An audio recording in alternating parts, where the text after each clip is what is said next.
Assalamualaikum warahmatullahi wabarakatuh. Kembali lagi di channel Nasihat Kehidupan Misteri. Pada video kali ini saya akan membahas tentang awan hitam di atas Pulau Jawa. Sejarah awal Pulau Jawa seolah terbungkus oleh misteri karena sama sekali tidak diketahui keberadaannya oleh dunia sampai pulau ini dikunjungi oleh pesiar dari Cina, yakni Fahian, pada tahun 412 Masehi. Konon tanah Jawa pada masa lalunya menyimpan banyak misteri dan juga kisah mistis. Berdasarkan buku Sejarah Gaib Tanah Jawa karangan C.W. Leadbeater cetakan 1 Maret tahun 2015, disebutkan pada 2000 tahun sebelum Masehi Pulau Jawa sudah menjadi koloni bangsa Atlantis. Tapi saat Atlantis hancur, Jawa menjadi negeri yang terpisah. Di saat masih dikuasai oleh bangsa Atlantis, inilah ajaran gaib hitam dan juga sesat mulai diajarkan kepada para penduduk yang tinggal di tanah Jawa ini. Sehingga pengaruh aliran hitam sesat itu kemudian semakin kuat dan merusak kehidupan yang ada pada saat itu. Mereka memuja dewa yang kejam yang selalu meminta persembahan manusia dan hidup di bawah bayang-bayang tirani, tanpa kesempatan untuk melepaskan diri pada zaman itu. Mereka diperintah oleh raja yang merangkap jadi imam agung dalam aliran itu. Di antara raja ini ada seorang yang sungguh fanatik dalam kepercayaan aliran hitam.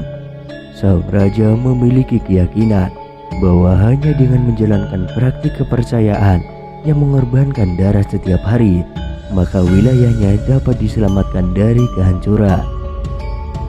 Hal ini didasari oleh keyakinan bahwa dewa-dewa ganas dan haus darahlah yang memegang kendali atas tanah Jawa.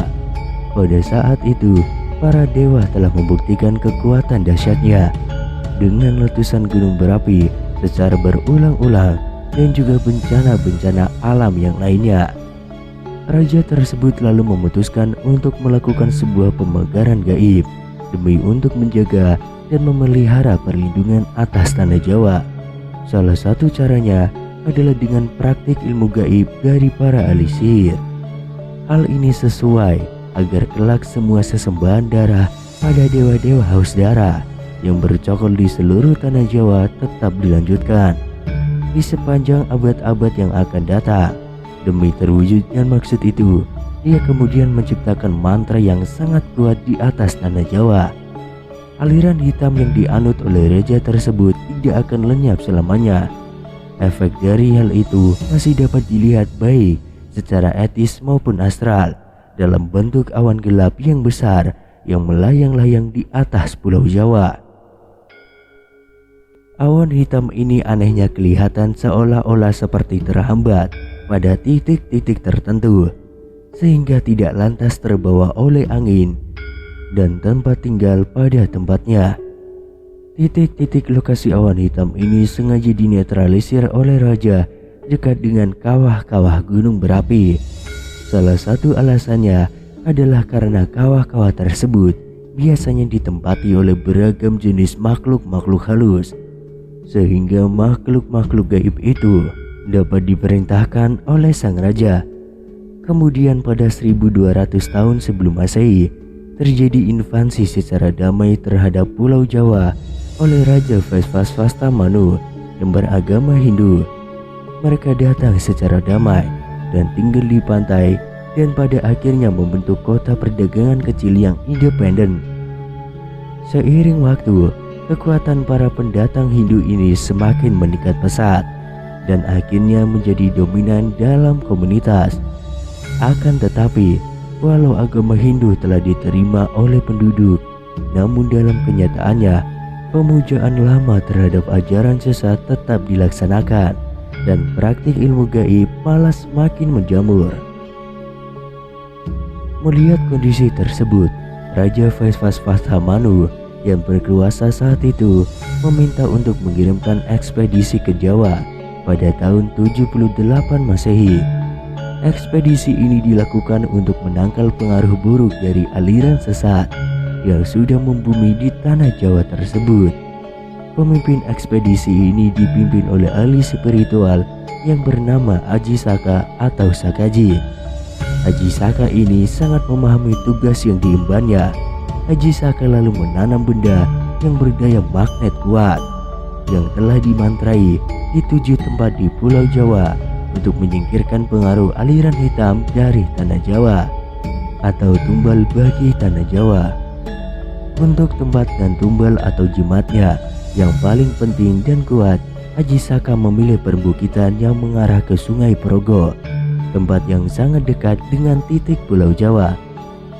Legenda mengenai Haji Saka ini dalam berbagai cerita juga dianggap melambangkan kedatangan Dharma atau ajaran dan peradaban Hindu-Buddha ke Pulau Jawa.